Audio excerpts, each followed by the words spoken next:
शपथ नारायण धारप भाग 11। उन्हाळ्याच्या सुट्टीत मायगावात सर्कस आली होती। मुलांना नावाशी कर्तव्य नव्हतं।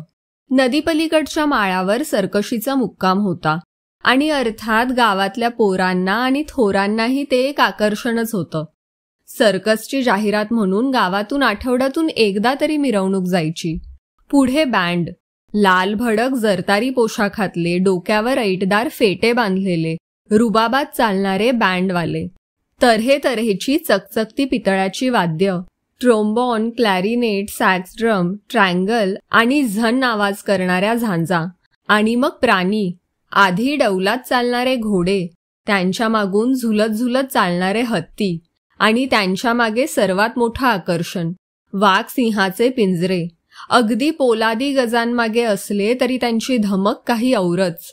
आणि या सर्वातून कोलांट्या उड्या मारत, एकमेकांची थट्टा मस्करी करत, मधूनच हातातल्या डबलपट्टीचा फाट आवाज काढणारे विदूषक। अगदी संपूर्ण नवीन जग। माळावर सकाळी सुद्धा पोरांची ही गर्दी व्हायची। 50 पैसे दिले तर आत जाऊन शिकारखाना पाहायला मिळत असे। जनावरांची खाणी, इतर कोणाकोणाच्या कवायती, काही ना काही चालूच असायचं। रवी आणि चंदू शिकारखाना पाहायला आले होते। रवीच्या खिशात नेहमी पैसे असायचे आणि रस्त्यावरचे अनेक पदार्थ सतत विकत घेऊन खाण्याची त्याला सवय होती। आपल्या लठ्ठपणाचं मूळ यातच आहे हे कळण्याचं त्याचं वय नव्हतं। आत्ताही त्याने स्वतःसाठी आणि चंदूसाठी तो नको नको म्हणत असतानाही झणझणीत ओल्या भेळेचे 2 पुडे घेतले होते आणि भेळ खात गप्पा मारत मारत दोघं चालले होते। पण जेव्हा जनावरांचे पिंजरे लागले तेव्हा दोघंही हातातली भेळ खाण्याचं विसरूनच गेले होते। या सर्कसवाल्यांना एवढे वाघ, सिंह, हत्ती, अस्वल, उंट अशी जनावरं मिळतात तरी कुठं? त्या दोघांचं यावर बोलणं चाललं होतं। इतर वस्तूंची दुकानं असतात तशी या जंगली श्वापदांची दुकानं असतात का? जंगलात जाऊन एखादा सिंह किंवा वाघ, तोही लहानसाच, पकडणं शक्य होतं, पण इतकी श्वापदं? आणि वावरणारे लोक पाहता त्यांच्यात कोणी असा धीट, मर्दुमकी गाजवणारा असेल असं वाटत नव्हतं। मग ते इतर लोकांच्या बरोबर पिंजरांच्या रांगातून चालत निघाले। रांगांच्या नंतर लहान लहान तंबू होते। कलाकार आणि कामगार लोकांची तंबूतून फिरती घरं होती। त्यांचे रोजचे साधे व्यवहार चालले होते। चंदू, ते बघ। रवीने चंदूचा खांदा हलवला आणि तिकडे बोट केलं।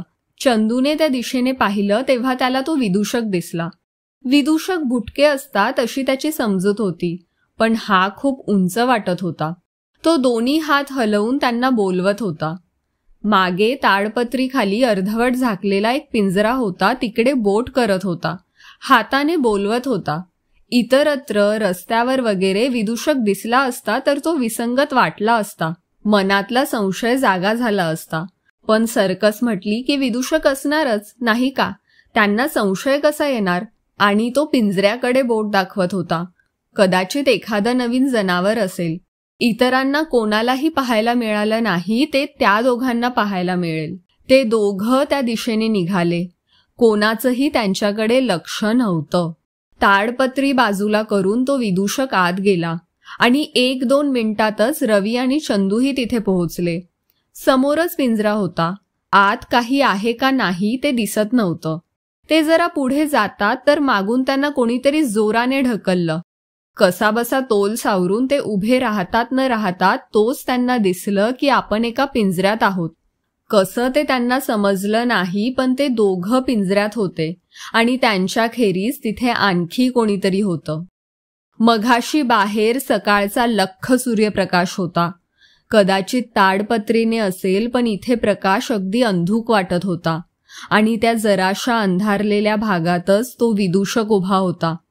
कमरेवर हात ठेवून त्या दोघांकडे पाहत होता। हसत असावा असं वाटत होतं।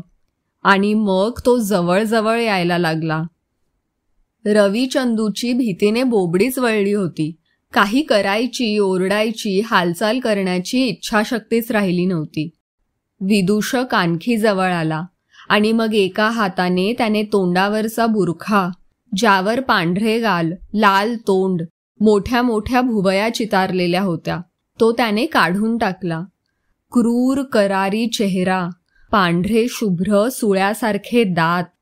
मुळातच छाटून टाकायला हवं, तो स्वतःशीच बोलला आणि मग दोन्ही हात पसरून तो त्यांच्या रोखाने निघाला. काही प्रश्नांना उत्तरं नसतात. त्या अकराळ विक्राळ ध्यानावरून वास्तविक नजर हलायला नको. पण चंदूची नजर खाली कशी गेली? हातात न खाल्लेल्या भेळेचा पुडा होता, पण नेमकं त्या क्षणी त्याला ते कसं सुचलं? सहसा कधीही अपशब्द न वापरणारा चंदू ओरडला, साल्या सूट इकडून. आणि चंदूने हातातला भेळेचा पुडा सरळ समोर फेकला. थप आवाज करून ती ओली झणझणीत कांदे मिरच्या असलेली भेळ त्याच्या वासलेल्या तोंडात, विस्फारलेल्या डोळ्यात आणि फेंदारलेल्या नाकात शिरली. कांदा मिरचीने डोळ्यांची आगाग झाली. ओरडण्यासाठी घेतलेल्या मोठ्या श्वासाबरोबर भेळेतले कण घशात गेले. ठसका लागला. तेज ओलं तिखट मिश्रण नाकात गेलं. श्वास रोखला गेला. रवी पळ! चंदू ओरडला आणि रवीचा हात धरून त्याने त्याला ओढत ओढत त्या धडपडणाऱ्या आकाराला वळसा घालून पिंजऱ्याबाहेर काढला आणि मग दोघांनी धूम ठोकली.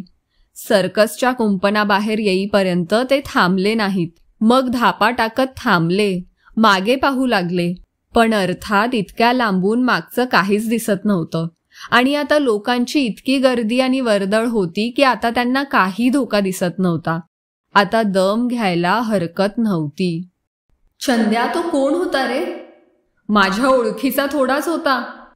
आणि तो आपल्याला...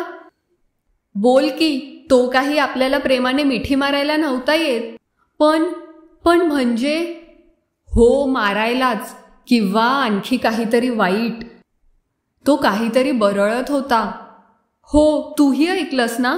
मुळापासून छाटायला हवं असं काहीतरी. चंदू, या मुलं नाहीसं होण्याशीच याचा संबंध आहे. आता का तुझ्या जाड डोक्यात प्रकाश पडला? म्हणजे तो सर्कशीतला विदूषक नव्हताच. तुझं डोकं भलतंच चालतंय आज. मी तर मरायला आलो होतो भीतीने. बरं झालं तुला ऐनवेळी ते सुचलं. जाड्या, तुझ्यासारखी बकाबका खाऊन टाकली असती तर... बस बाबा, जास्त काही सांगू नकोस. पण मग चंदू गंभीर झाला होता. खिशातल्या मळक्या रुमालाने त्याने आधी हात पुसले.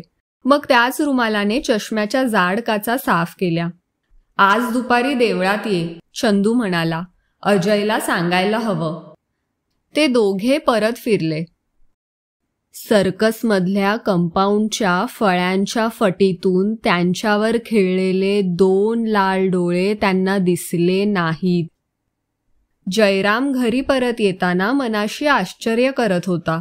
त्यात आनंदाचा आणि भीतीचा असे दोन्ही अंश होते. 2-3 दिवसांपूर्वी आपण अगदी एकटेच्या एकटे होतो आणि आता एकाकी हे किती मित्र, रवी, किशा, चंदू, बाळ्या, अजय, किती सहजपणे त्यांनी त्याला आपल्यात सामावून घेतलं होतं. पण वरवर मुलांचे खेळ खेळत असले तरी त्यांचं काहीतरी वेगळंच चाललेलं आहे. आणि आता त्याने पण आपला शब्द दिला होता. न सांगताही त्याला समजलं होतं, हे कोणापाशीही बोलण्यासाठी नाही. एक गोष्ट खरी, आयुष्यात एकाएकी काहीतरी नवीन आलं होतं. येणारा प्रत्येक दिवस नवीन अपेक्षेचा, उत्सुकतेचा बनून येणार होता. संध्याकाळभर तो वडिलांबरोबर दुकानात काम करत होता. आता त्याला बरं वाटलं की दुकानात आपल्यात व बाबांच्यात कामाव्यतिरिक्त इतर काहीही फारसं बोलणं होत नाही. आज तो काहीही बोलण्याच्या अवस्थेत नव्हता. वडील सांगतील तेवढं तो निमूटपणे करत होता. त्यांच्या व्यवसायाला आवश्यक तेवढी हत्यारं दुकानात होती. लहान मोठ्या आकाराचे हातोडे, एकतर चांगला शेरभर वजनाचा घण होता. लहान मोठ्या कात्र्या, कैच्या, खूप लांब दांड्यांच्या सांडशी, डाग देण्याचे लोखंडी हत्यारही होतं. संध्याकाळचं काम उरकल्यावर वडील घरी निघाले. निघताना जयरामला त्यांनी सगळं आवरून ठेवायला आणि भट्टी विझवायला सांगितलं. दुकानाच्या कोपऱ्यात भट्टी होती. वडिलांनीच बांधली होती. आता भट्टीत जवळजवळ कोळपलेल्या, राखेने आच्छादलेल्या लालसर निखाऱ्यांचा फक्त एक पातळसर थरच होता. भट्टी विझवण्यासाठी जयराम पाण्याची बादली घेऊन कोपऱ्यात आला. त्याने भाता मारला नव्हता, वारा घातला नव्हता. पण एकाएकी भट्टीतले निखारे फुलले, ठिणग्यांचं कारंज उडालं. कोळसा लोणारी होता, दगडी नव्हता. इतक्या ठिणग्या कशा उडाल्या? ज्योत होती ती निळसर नव्हती, पिवळट लाल होती. आणि एवढी ज्योत? हा तर भडकाच होता. धूर, ज्वाळा, ठिणग्या सगळ्यांना एक आकार येत होता. धुराचे काळे केस होते, लाल ज्वाळांचा चेहरा होता, उघड्या जबड्या धुराची काळी जीभ होती, तोंडात आणि डोळ्यात तडतडत्या ठिणग्या होत्या. तो चेहरा मोठा होत होता, भट्टीतून बाहेर येत होता. क्षणभर जयराम जागच्या जागी गोठलाच. त्या गरम जळत्या चेहऱ्याने तोंडावरची मानेजवळची कातडी भाजत होती, चटका बसत होता. एकाएकी त्याला हातातल्या बादलीचं वजन जाणवलं. सुदैव की बादली पाण्याने भरलेली होती. एक झोका देऊन त्याने बादली मागे नेली आणि मग बादलीतलं सर्व पाणी समोरच्या जळत्या चेहऱ्यावर फेकलं. डोळे मिटले, वासलेला जबडा मिटला, रेषा आकरसत गेल्या, विरघळत गेल्या. आवाज नुसता कोळसा विझल्याचा वाटत नव्हता, त्यात आणखीही काही शब्द जाणवत होते. पुन्हा येईन, पुन्हा येईन. भट्टीतला विस्तव विझला होता. तिथे राखेचा चिखल झाला होता. उद्या बाबा नक्कीच विचारणार, हे काय झालं? पाय घसरला असं सांगावं लागेल. पण खरं काय होतं? अजय म्हणाला होता त्याला, चंदूला काही काही चमत्कारिक अनुभव आले आहेत. हाही त्यातलाच होता का? म्हणजे मग तो खरोखरच त्यांच्यापैकी एक झाला होता तर? भीती तर होतीच, पण मैत्रीची, सहकाराची एक समाधानकारक जाणीवही होती. तो खरोखरच त्यांच्यातला झाला होता. अजय म्हणाला होता त्याला, त्या बाळकृष्णाला आणि किशाला भयंकर अनुभव आले होते. आता तर त्यालाही तसाच अनुभव आला होता. पुन्हा भेटले की सांगायला हवं. अजय म्हणाला होता आम्हाला भयानक अनुभव आले आहेत. अगदी खरं होतं. अजयचा वाडा मोठा होता. मागच्या मुरलीच्या खोल्या सोडल्या तर सर्व जागा त्यांच्याकडेच होती. दुपारचा एकटा असला तर अजय वरच्या दिवाणखान्यातल्या कपाटांचे कप्पे नाहीतर माळ्यावरच्या ट्रंका धुंडाळत असे. माळ्यावरच्या एका ट्रंकेत त्याला तो जुन्या फोटोंचा अल्बम सापडला होता. त्याचे वडील हौशी फोटोग्राफर होते. ओळखीची माणसं, घरातले साधेसुधे समारंभ, काही देवळं अशांचे फोटो होते. काही खूपच जुने फोटो होते. काही त्याच्या वडिलांच्या विवाह प्रसंगाचे होते आणि काही तर त्याचे स्वतःचेही लहानपणाचे होते. फोटोतली सर्वच ठिकाणं काही त्याला ओळखू येत नव्हती. पण पूल, पुतळ्याचा चौक, स्टेशन, त्यांची शाळा या तर न बदलणाऱ्या वास्तू होत्या. त्याच्या वडिलांनी त्याच्या शाळेचा फोटो कशासाठी काढला होता हे त्याला समजत नव्हतं. काढला होता एवढंच नाही, मोठा करून घेतला होता. कॅमेरा साधा होता, फिल्म रंगीत नव्हती. किंचित पिवळा पडलेला ब्लॅक अँड व्हाईट फोटो प्रवेशद्वारापासून घेतलेला होता. समोरची शाळेची 3 मजली इमारत सकाळच्या उन्हात उजळली होती. मध्ये मोठी कमान होती. दोन्ही अंगांना रुंद वरांढे गेले होते. शाळा नुकतीच सुटलेली होती. पायऱ्यांवर आणि अंगणात मुलांचे घोळके होते. कदाचित एखादा ओळखीचा चेहरा दिसेलही असा विचार करून अजयने त्याची दुर्बीण काढली आणि तिच्यातून तो फोटो पाहायला लागला. आणि त्याच्या हातून दुर्बीण जवळजवळ पडलीच. शाळेच्या पायरीवर उभा असलेला मुलगा तो स्वतःच होता.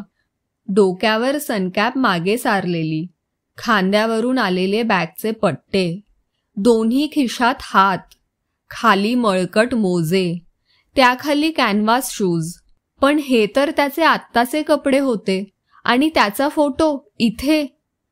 आणि मग फोटोतला अजय पायरी उतरून चालायला लागला. शाळेचं सर्व अंगण एकाएकी रिकामं झालं होतं.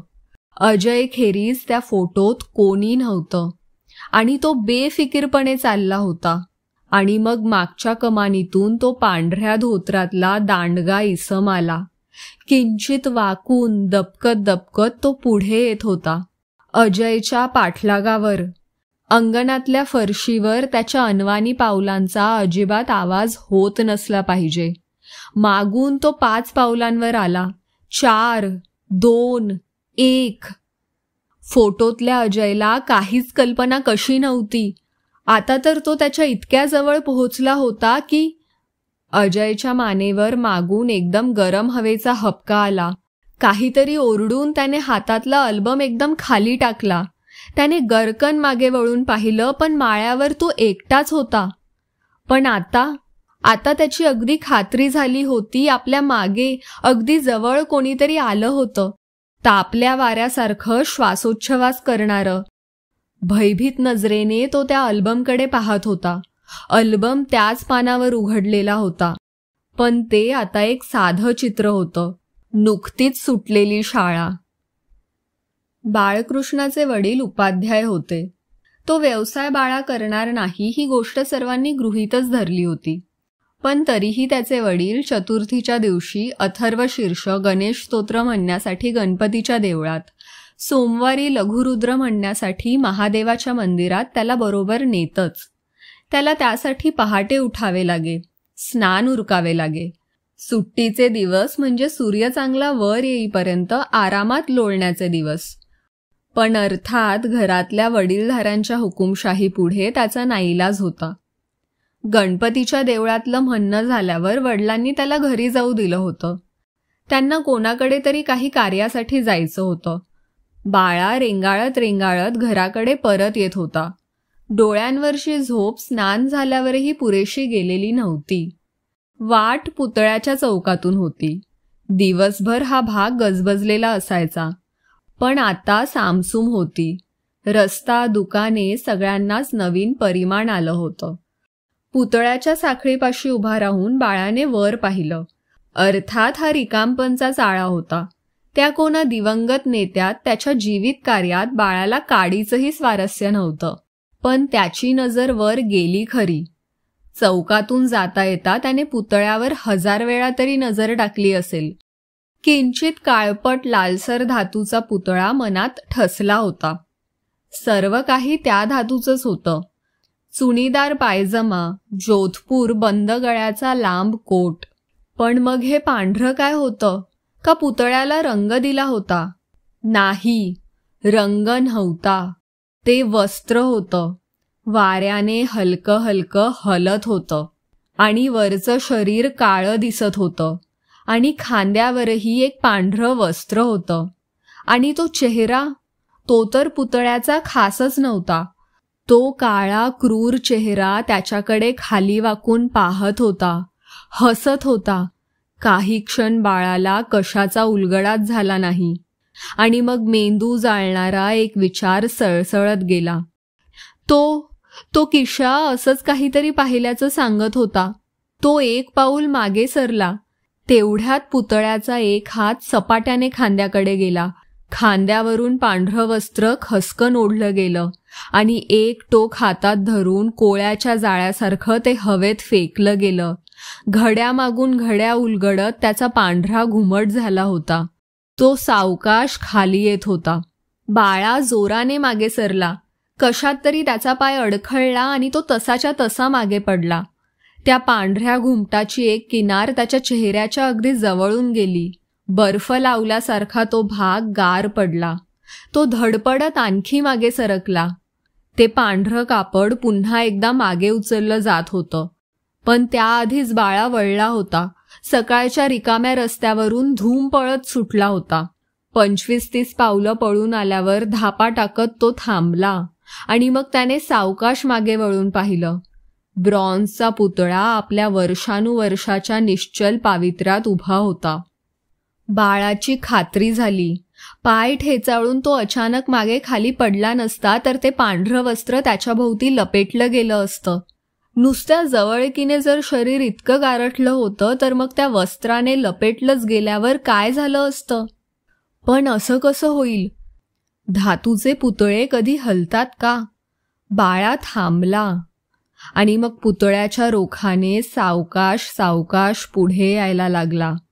पण मग सकाळच्या शांततेत जेव्हा त्याच्या कानावर खोल खर्जातला आवाज आला, ये ना आणखी पुढे, तेव्हा मात्र तो थांबला आणि त्या पुतळ्याकडे पाहत पाहत एक एक पाऊल मागे घेत कोपऱ्यापर्यंत आला आणि मग वळून जोराने पळत निघाला.